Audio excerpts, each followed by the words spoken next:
Students, आज आप लोग को क्लास 9th का क्लाइमेट चैप्टर का पार्ट 2 को आगे हम चर्चा करेंगे। तो आप लोग बोर्ड पर ध्यान देंगे। सबसे पहले हम मैप बना रहे हैं, भारत का मानचित्र।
ये लगभग आपका एक भारत का मानचित्र बन गया है। इस पर हम भारतीय जलवायु पार्ट 2 की चर्चा करेंगे। इसके पहले आप लोग को जलवायु के तत्व और जलवायु के कारक के बारे में चर्चा किए थे। आज मानसून की उत्पत्ति कैसे होती है उसकी विस्तृत व्याख्या करेंगे।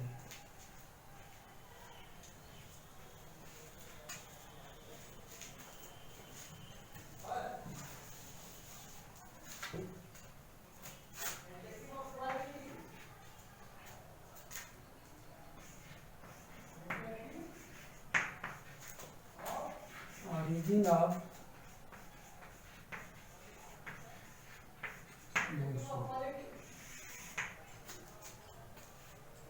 मानसून की उत्पत्ति। सबसे पहले हम सूर्य की स्थिति की चर्चा करेंगे, इसलिए कि सूर्य की स्थिति पर निर्भर करता है कि किस क्षेत्र में सूर्य लंबवत है। लंबवत जब सूर्य होती है तो वहाँ पर तापमान बढ़ जाता है। तो सूर्य की स्थिति को समझने के लिए हम यहाँ पर एक उसका उदाहरण दे रहे हैं।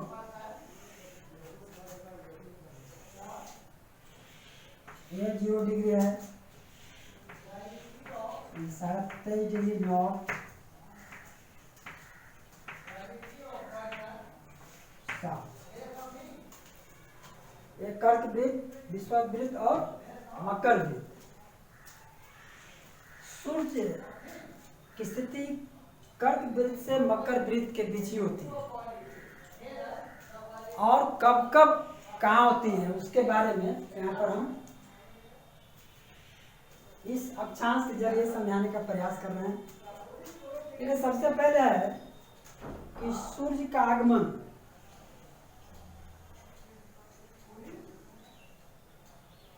और इसको मान लीजिए प्रस्थान।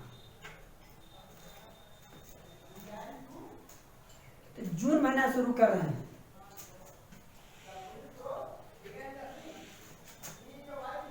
कर्क वृत्त पर सूर्य स्थिति होती है 21 जून को।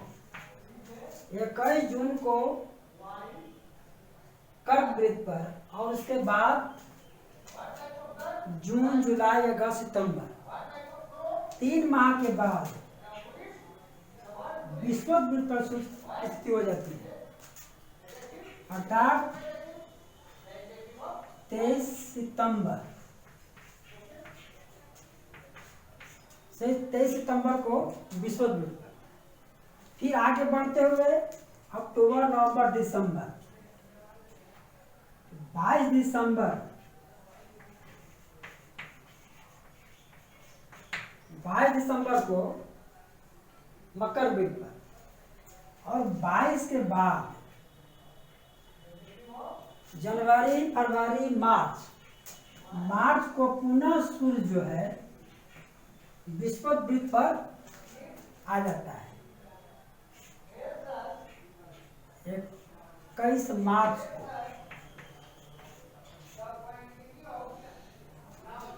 अप्रैल, मई, जून, फिर जून पुनः 21 जून को कर्क वृत्त।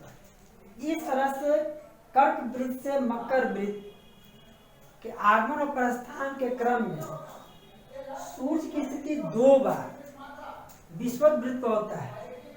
जब जब सूर्य की स्थिति विषुवत वृत्त पर होती है, पूरे विश्व में तापमान में अंतर कम होता है और रात दिन की अवधि में भी अंतर बहुत कम होती है, इसलिए उसको हम समदिवा रात्रि का नाम जानते हैं। तो 23 सितंबर और 21 मार्च को हम लोग समदिवा रात्रि के नाम से जानते हैं, इसलिए कि उस 2 दिन में रात और दिन के अंतर न्यूनतम होती है।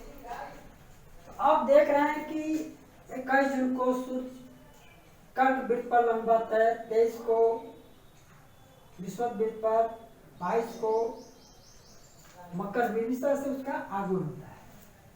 दूसरा है पवन की गति।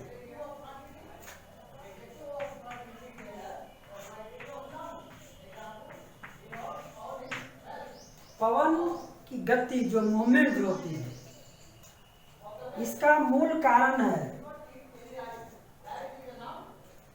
दाब में अंतर, हाई प्रेशर, लो प्रेशर, उच्च दाब और निम्न दाब। तो उच्च दाब से निम्न दाब की ओर पवन का मूवमेंट होता है और वह जितना ज्यादा अंतर होंगे उतने ही पवन की गति उसी अनुपात में तेज होती है। तो मान लें कि यहाँ पर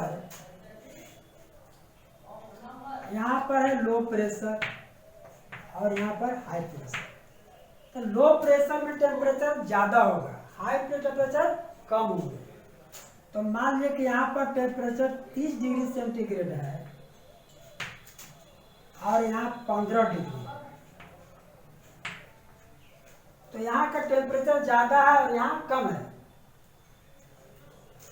तो हाई प्रेशर से लो प्रेशर की ऐसे पवन चलेगा, हाई प्रेशर से लो प्रेशर की, इसलिए कि लो प्रेशर होने के बाद यहाँ की वायु गर्म को रूप उड़ जाती है और यह जगह जो है वो खाली पड़ जाता है। उसी को भरने के लिए उच्च दाब से निम्न दाब की ओर पवन चलती है। तो ये सब जो है मानसून की उत्पत्ति में सहायक होती है। अब आगे हम लोग देखिए,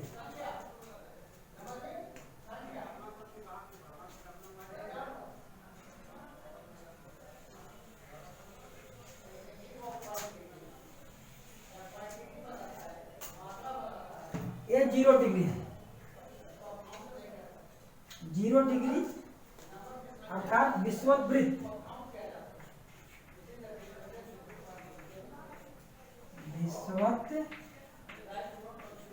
विषुवत वृत्त तो हम जानते हैं कि विषुवत वृत्त पर सूर्य की किरणें सालों भर लंबवत पड़ती है। तो जहां पर सूर्य की किरणें लंबवत पड़ेगी वहां पर सूर्यातप की अधिकता होती है और लो प्रेशर हमेशा बना रहता है। जब लो प्रेशर बना रहता है तो विषुवत वृत्त के उत्तर और दक्षिण के भाग विषुवत वृत्त की तुलना में हाई प्रेशर होता है, अर्थात वहां पर उच्च दाब होता है, दाब कम होती है। तो यहाँ पर हम बताए हैं कि पवन की गति जो है लो प्रेशर और हाई प्रेशर पर निर्भर करती है। तो हाई प्रेशर से लो प्रेशर की, और जितना ज्यादा अंतर होंगे उतने ही उसी अनुपात में पवन की गति की तीव्रता होती है। अब देखिए यहाँ ध्यान दें, विषुवत पर सूर्य की किरणें सालों भर लंबवत पड़ रही है, तो लंबवत पड़ने का माने का टेम्परेचर ज्यादा होना चाहिए। तो लगभग यहाँ पर 28 डिग्री से 30 डिग्री सेंटीग्रेड टेम्परेचर लगभग हमेशा बना रहता है। और जब हमेशा 28 डिग्री से 30 डिग्री सेंटीग्रेड टेम्परेचर होता है तो वहां पर लो प्रेशर का क्षेत्र बनता है। तो लो प्रेशर जब क्षेत्र जब बन जाता है तो विषुवत के उत्तर और दक्षिण ये दोनों हिस्सा जो है विषुवत की तुलना में हाई प्रेशर है। तो यहाँ पर अगर लो प्रेशर बनता है और इधर हाई प्रेशर बनता है, इधर हाई प्रेशर बनता है, तो हाई प्रेशर से लो प्रेशर की, तो हाई प्रेशर से लो प्रेशर की ओर पवन चलेगी। अब यहाँ पर उसको हम दिशा दिखा रहे हैं।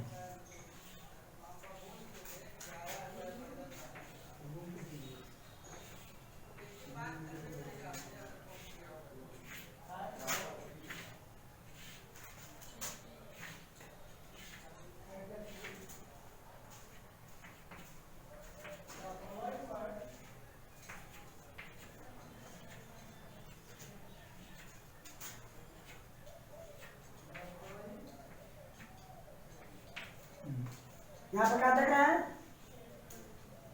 कि उत्तर और दक्षिण से विषुवत वृत्त की ओर पवन चल रही है, लेकिन यह जो पवन की जो दिशा है सीधा नहीं है बल्कि वह थोड़ा मुड़ा हुआ है। और मुड़ा इसलिए है कि पृथ्वी में एक घूर्णन गति होती है और घूर्णन गति के कारण पृथ्वी के आकर्षण में जो वायुमंडल होती है वह पृथ्वी के साथ गतिमान हो जाता है और यह गति उत्तरी गोलार्ध में दाएं और दक्षिण गोलार्ध में बाएं मुड़ जाती है। इसे हम फेरेल के नियम भी के नाम जानते हैं, इसलिए कि फेरेल ही सबसे पहले इसके बारे में चर्चा किए थे कि पवन सीधी नहीं चलती बल्कि उसमें थोड़ा विचलन होता है, थोड़ा वह मुड़ जाता है। और कैसे मुड़ता है? उत्तरी गोलार्ध में दाएं और दक्षिण गोलार्ध में बाएं।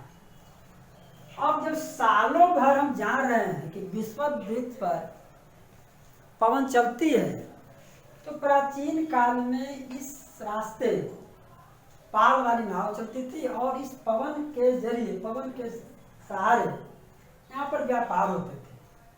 तो इसका दिशा है नॉर्थ ईस्ट। अब इससे व्यापार होता था इसलिए इसका नाम पड़ा है ट्रेड। तो नॉर्थ ईस्ट ट्रेड विंड, इसका नाम पड़ गया साउथ ईस्ट ट्रेड विंड। उत्तरी पूर्वी वाणिज्य वायु, दक्षिण पूर्व वाणिज्य वायु, ये सालों चलती है। अब देखिए हम तापमान के बारे में देख रहे हैं। अब देख रहे हैं कि 21 मार्च को सूर्य विषुवत वृत्त पर और इसका मार्ग ऐसे है, इसके माने कि यह कर्क वृत्त की ओर बढ़ रहा है और 21 जून को यह कर्क वृत्त पर सूर्य की स्थिति लंबवत हो जाती है। तो जैसे जैसे सूर्य का आगमन कर्क वृत्त की ओर होती है, टेम्परेचर उसी अनुपात में बढ़ने लगते हैं। तो देखिए यहाँ पर ये 23 डिग्री है, 23 डिग्री नॉर्थ कर्क वृत्त है। तो कर्क वृत्त पर सूर्य स्थिति है 21 जून को। तो मार्च के बाद अप्रैल, मई और जून 3 माह के अंतराल में विषुवत वृत्त से कर्क वृत्त की ओर सूर्य पहुंचता है। तो जैसे जैसे सूर्य स्थिति भारत के मैदानी भाग की ओर होता है, यह पूरा जो देख रहे हैं कि भारत का मैदानी इलाका है, यहाँ पर टेम्परेचर बढ़ने लगता है। तो बढ़ते बढ़ते लगभग यहाँ पर 40 से 45 डिग्री सेल्सियस टेम्परेचर पहुंच जाता है मई लास्ट होते होते। अब देख रहे हैं कि भारत का मैदानी इलाका विश्ववीय प्रदेश की तुलना में ज्यादा गर्म हो गया है। यहाँ पर देख रहे हैं कि 28 से 30 डिग्री सेंटीग्रेड टेम्परेचर है, जबकि भारत का मैदानी इलाका जो है यहाँ पर टेम्परेचर 40 से 45 डिग्री सेंटीग्रेड है। तो स्वाभाविक है कि विश्ववृत्त की तुलना में भारत का मैदानी इलाका जो है वह न्यून दाब का क्षेत्र बन रहा है। तो अब यहाँ पर बन गया लो प्रेशर, पूरा इलाका जो है लो प्रेशर बेल्ट बन गया। अब यहाँ पर देख करें कि जो अस्थाई रूप से विश्ववृत्त पर जो पूर्वा पवन चलती है, अब इसमें विचलन आना शुरू हो रहा है। अब हाई प्रेशर लो प्रेशर मैदानी भाग की तुलना में यहाँ पर अब हो गया हाई प्रेशर।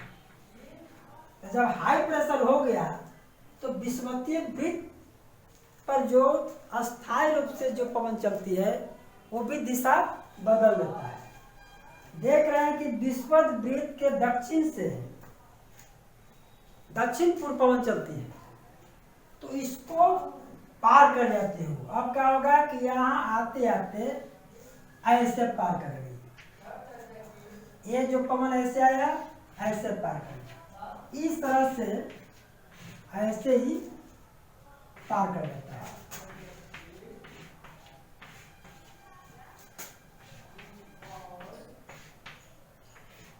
लो प्रेशर की तो मई लास्ट जून के प्रथम सप्ताह के अंत तक लगभग भारत में मानसून का आगमन हो जाता है। तो जब विश्ववृत्त को पूर्वा पवन जब क्रॉस कर जाता है तो उसको हम मानसून का विस्फोट कहते हैं, ब्रस्ट ऑफ मानसून।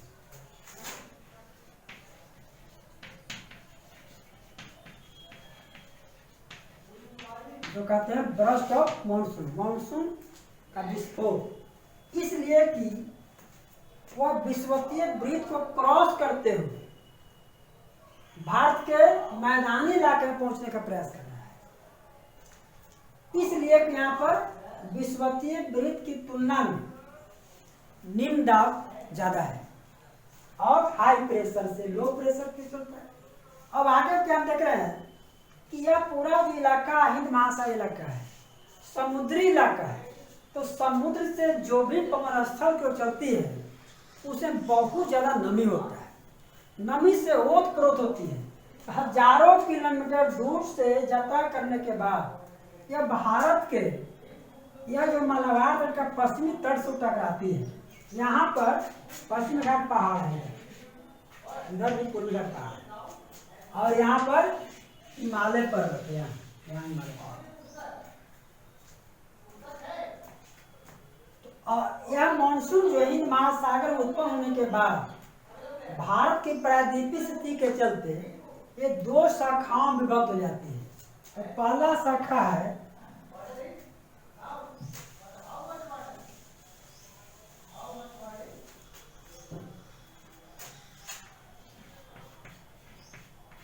अरब सागर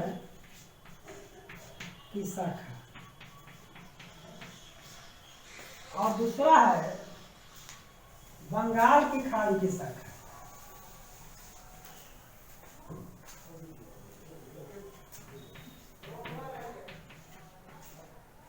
बंगाल की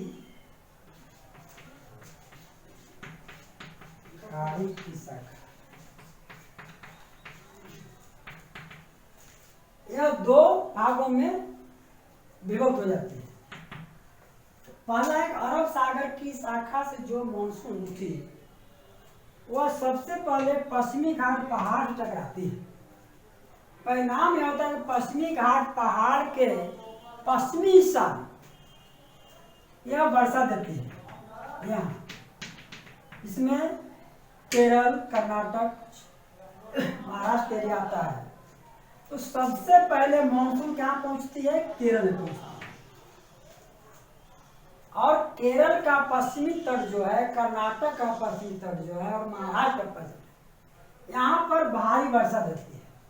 अब आगे देखिए, जब यह मानसून टकराकर जो आगे बढ़ती है ऐसे, लेकिन पश्चिमी घाट पहाड़ के चलते जैसे से मानसूनी पवन ऊपर उठती है उसमें नमी खत्म हो जाती है। और परिणाम यह होता है कि पश्चिमी घाट पहाड़ को जब अरब सागर की शाखा जब क्रॉस कर जाती है तो मालाबार तट का पूर्वी हिस्सा, जो ये हिस्सा जा रहा है, यह वर्षा रहित हो जाता है। अर्थात यहाँ वर्षा नगण्य है, बहुत नाम मात्र की वर्षा होती है। यह इलाका जो देख रहे हैं यहाँ पर,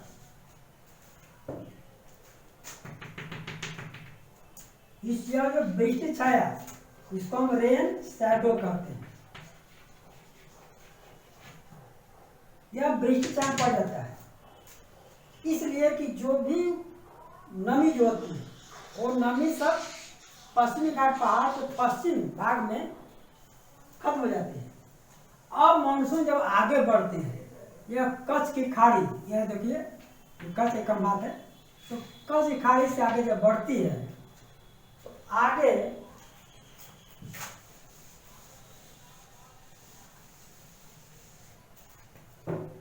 यहाँ पर अरावली पर्वत है, जो कि इसका हिस्सा वह दिल्ली तक होती है। तो अरब सागर की शाखा के मानसून जो कच्छ की खाड़ी से जब क्रॉस करती है तो आगे उसको मिलता है क्या? अरावली पर्वत। लेकिन अरावली पर्वत मानसूनी पवन के समानांतर है, इसलिए इसको वह रोक नहीं पाती। यह मानसूनी पवन आगे निकल जाती है और कहाँ चल गया? हिमाचल, उत्तराखंड और जम्मू कश्मीर। तो अरब सागर की शाखा से जो मानसून उठी उससे केवल पश्चिमी घाट पहाड़ का पश्चिमी से वर्षा हुई, और जो कच्छ की खाड़ी जो क्रॉस करती है तो पूरा जो राजस्थान और गुजरात का इलाका है यह वर्षा से रहित हो जाता है, वर्षा नहीं होती है। और आगे चलकर हिमाचल, उत्तराखंड में यहाँ वर्षा देती है। अब दूसरा देखिए, बंगाल की खाड़ी की शाखा। बंगाल की खाड़ी की शाखा जब वह आगे बढ़ रही है तो पूरा बंगाल की खाड़ी को क्रॉस कर जाता है।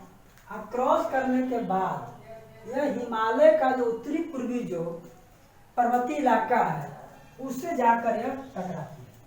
और टकराने के बाद यह पूरा जो उत्तरी भारत का जो इलाका है यहाँ पर काफी घनघोर वर्षा होती है इस इलाका में।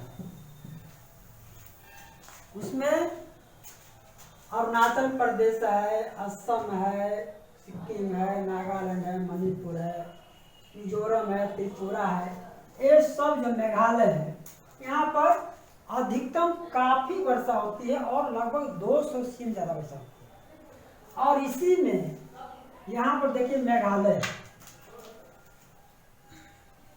यहाँ मेघालय है, यहाँ पर 3 पहाड़ी, गारो, खासी और जयंतिया। तो गारो, खास, जयंतिया का ऐसा बनावट है जिससे कि मानसूनी पवन जब यहाँ पहुँचती है उसको आगे निकलने का रास्ता नहीं मिल पाता है, जिससे यहाँ पर जो भी मानसूनी पवन प्रवेश की उसमें जो भी नमी होती है उस सारा नमी को वहाँ पर उसको उड़ेल देना होता है। और यही परिणाम है कि मेघालय के मानसीराम में विश्व का अधिकतम वर्षा, इस सबसे ज़्यादा वर्षा होती है और वह हमारे भारत के मेघालय राज्य में पड़ता है। तो यहाँ पर देख लिए कि अरब सागर की शाखा से जो मानसून उठी उससे वर्षा पश्चिमी घाट पहाड़ के पश्चिमी भाग में और कच्छ की खाड़ी को जब क्रॉस किया तो जाकर वह हिमाचल और उत्तराखंड में वर्षा देती है। इसमें पूरा जो गुजरात, राजस्थान का ही पंजाब कुछ हिस्सा है, वहाँ वर्षा नहीं होती। बंगाल की खाड़ी तो अधिकतम वर्षा कहाँ थी? उत्तरी पूर्वी राज्य में। इसके बाद यह मानसूनी पवन जो है पश्चिम की ओर मुड़ जाती है,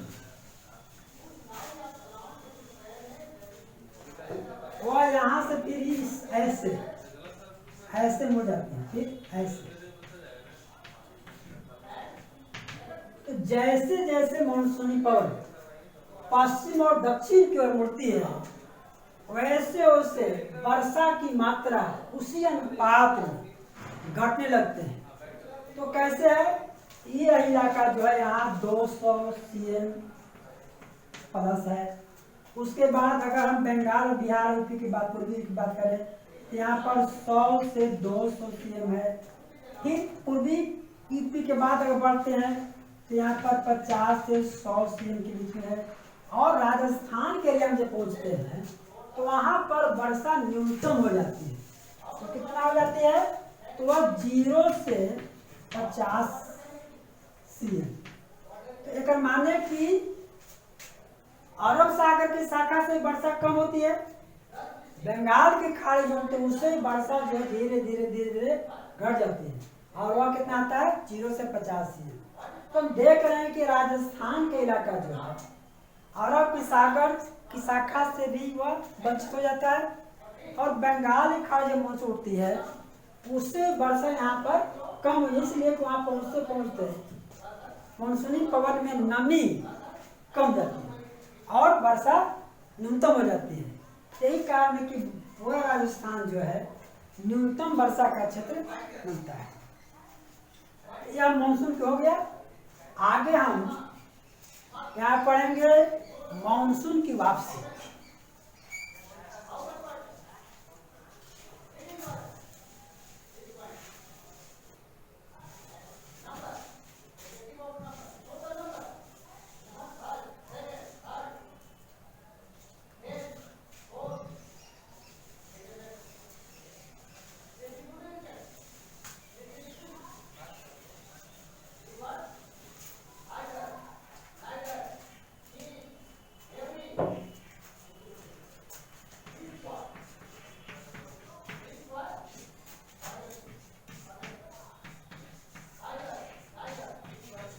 मानसून की वापसी।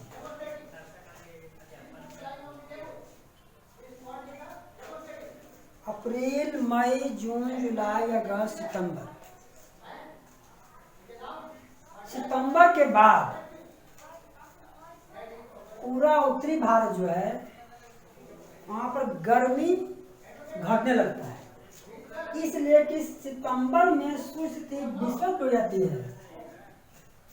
तो विषुवत वृत्त की तुलना में भारत का मैदानी इलाका जो है वह जो है हाई प्रेशर बनना शुरू होता है।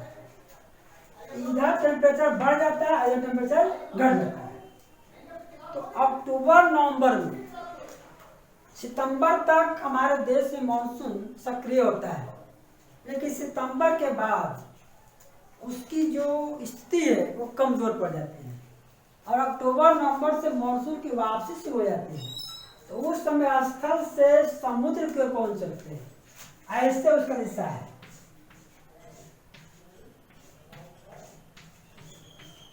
ठीक उसका उल्टा, ठीक कैसे हो गया?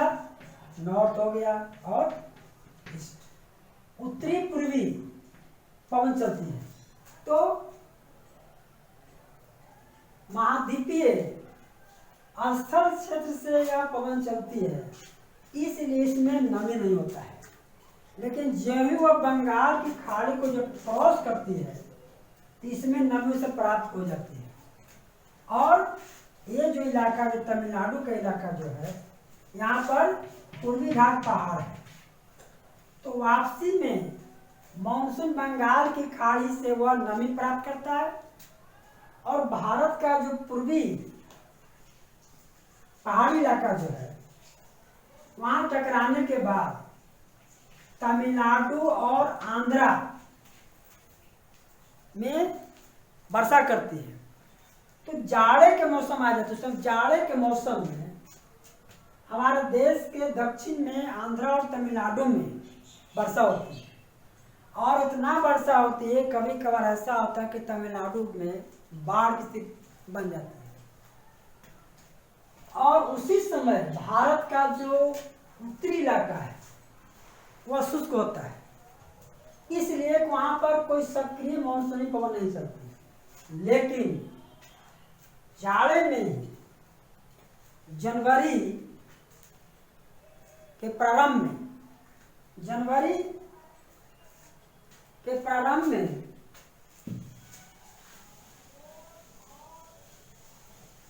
भूमध्य सागर के पास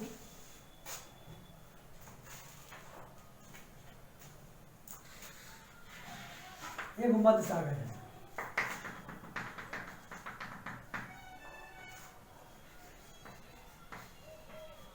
भूमध्य सागर, तो भूमध्य सागर का पश्चिमी विक्षोभ पवन की उत्पत्ति होती है। पश्चिमी विक्षोभ के चलते क्या होता है कि यहाँ से पछुआ पवन चलती है ऐसे,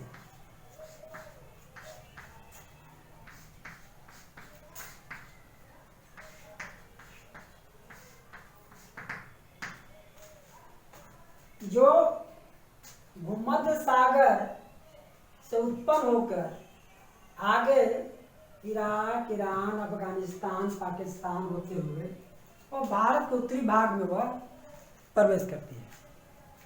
तो प्रवेश करने के बाद क्या होता है कि भारत का जो उत्तरी और पश्चिमी, इसमें जम्मू कश्मीर, हिमाचल, उत्तराखंड विशेष रूप से प्रभावित होता है।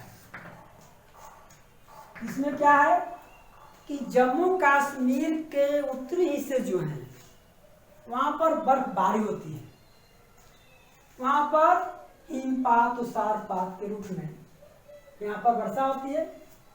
और यह वर्षा जो है कश्मीर में सेब की खेती के लिए लाभदायक मानी जाती है। कहा जाता है कि जब बर्फ से चोटी जब होती है सेब की टहनियाँ, तो उसमें ज़्यादा कनी निकलती है, लेकिन वह बहुत अगर ज़्यादा हो जाएगा तो क्षति पहुँचेगी। आगे देख रहे हैं कि जम्मू का हिमाचल, फिर वह आगे बढ़ती है, आगे बढ़ते हुए उत्तर प्रदेश, बिहार और अंत बंगाल तक वह पहुँचती है। तो जनवरी के माह में जब पछुआ माने पश्चिमी चक्रवात के आगमन से जाड़े के मौसम में अगर हल्की बारिश अगर होती है तो यहाँ के किसानों की रबी की खेती के लिए काफ़ी लाभदायक साबित होता है। लेकिन अगर वर्षा ज़्यादा हो जाती है तो क्षति पहुँच जाती है। तो देख रहे हैं कि पश्चिमी चक्रवात जो भूमध्य सागर में उत्पन्न होकर वह पछुआ पवन के रूप में भारत के उत्तरी जम्मू कश्मीर और हिमाचल में पहुँचती है। तो इससे यहाँ हल्की बारिश होती है और कभी कभार ज़्यादा वर्षा होती है। तो जाड़े के मौसम में अगर उत्तरी भारत में वर्षा हो रही है तो वह जो है पश्चिमी विक्षोभ से वर्षा होती है, और तमिलनाडु में जो वर्षा हो रही है वह मानसून की वापसी के चलते यहाँ पर वर्षा होती है। अब हम लोग थोड़ा ऋतु के बारे में समझेंगे। हमारे देश में स्पष्ट रूप से 3 ऋतु यहाँ पर जो है आते हैं।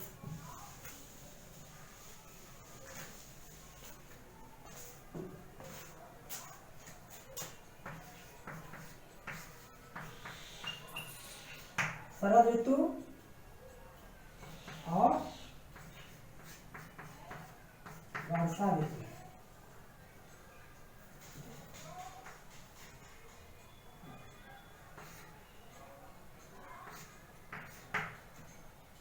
शरद ऋतु, वर्षा ऋतु और ग्रीष्म, 3 ऋतु है। तो शरद ऋतु 15 नवंबर से लगभग फरवरी तक होता है, और मार्च के बाद मई तक हमारे यहाँ ग्रीष्म होती है। और जून जुलाई अगस्त सितंबर तक लगभग हमारे यहाँ वर्षा ऋतु होती है। इस ऋतु की कुछ खासियत है। अब पहले हम शरद ऋतु के बारे में देखें कि अक्टूबर के बाद सूर्य की स्थिति जो है दक्षिणी गोलार्ध में लंबत होने लगता है। तो जब सूर्य की स्थिति दक्षिण को लंबत होने लगता है तो उत्तरी गोलार्ध में सूर्य की किरणें तिरछी पड़ती हैं, जिससे जो है तापमान जो है का जो अति जो होता है अवशोषण कम होता है। तो यहाँ इलाका जो है क्या होता है कि ठंडा होने लगता है, और ठंडा होने के चलते जो है भारत का उत्तरी भाग जो है काफ़ी ठंड के चपेट में जाता है। और इस ऋतु में हमारे जो क्रियाकलाप जो है वह बदल जाती है। पूरा उत्तरी भारत कभी काल शीतलहर के चपेट में पड़ता है, और हिमालय पर्वत होने के कारण क्या होता है कि जो साइबेरिया में जो शीतलहर चलती है उससे हम लोग बच जाते हैं। और कहीं कहीं जो है जाड़े के मौसम में पूरा उत्तरी इलाका जो है पहाड़ी हिमालय का जो इलाका है वहाँ पर कहीं कहीं बर्फबारी भी हो जाती है। और टेम्परेचर अधिकांश क्षेत्रों में 10, 15, 5, 2 ऐसे टेम्परेचर होता है। तो इस तरह से जो हम वर्षा ऋतु हो गया जो जून के प्रारंभ से सितंबर तक, उस काल में भारत में जो मानसूनी वर्षा जब शुरू होती है तो यहाँ के जो किसान जो हैं अपना कृषि कार्य प्रारंभ करता है। ग्रीष्म ऋतु मार्च के बाद अप्रैल मई और जून तक मानिए, इसमें यहाँ पर लू चलते हैं, धूल भरी आंधी चलती है, और टेम्परेचर राजस्थान में कभी कभी जो है 50 डिग्री सेंटीग्रेड से ऊपर चली जाती है। इस तरह हम देखते हैं कि यहाँ पर स्पष्ट रूप से 3 ऋतु है, शरद ऋतु, वर्षा ऋतु और ग्रीष्म ऋतु। अब आगे हम लोग यह समझेंगे कि भारत की जलवायु, जिसको हम उष्ण मानसूनी कहते हैं, ऐसे भारत का जो जलवायु है वह गर्म है, लेकिन इस गर्म जलवायु को, उसकी तीव्रता को मानसूनी पवन कम कर देती है। इसीलिए हम लोग से अगर पूछा जाए कि भारत का जलवायु कैसी है तो हम उसका जवाब देंगे कि भारत जलवायु उष्ण मानसूनी, माने उष्ण है लेकिन मानसून का प्रभाव पड़ता है। तो यह जो मानसूनी पवन जो है, जो वर्षा होती है, और भारत एक कृषि प्रधान देश है, तो पूरे भारत के किसान भाई यह आस लगाए रहते हैं कि वर्षा होगी और कृषि कार्य हम प्रारंभ करेंगे। इस तरह से पूरे भारत को एक यह जो मानसून पवन जो है या वर्षा ऋतु जो है सबको जोड़ने का काम करता है। इस तरह आप लोगों को भारत की जलवायु के बारे में संक्षिप्त ज्ञान दिए हैं, और यह चैप्टर समाप्त होता है। और आगे जब क्लास शुरू होगी हिस्ट्री का चैप्टर 10th क्लास का शुरू करिए, तो 9th का था लेकिन अब 10th का पढ़ाएंगे। Thank you.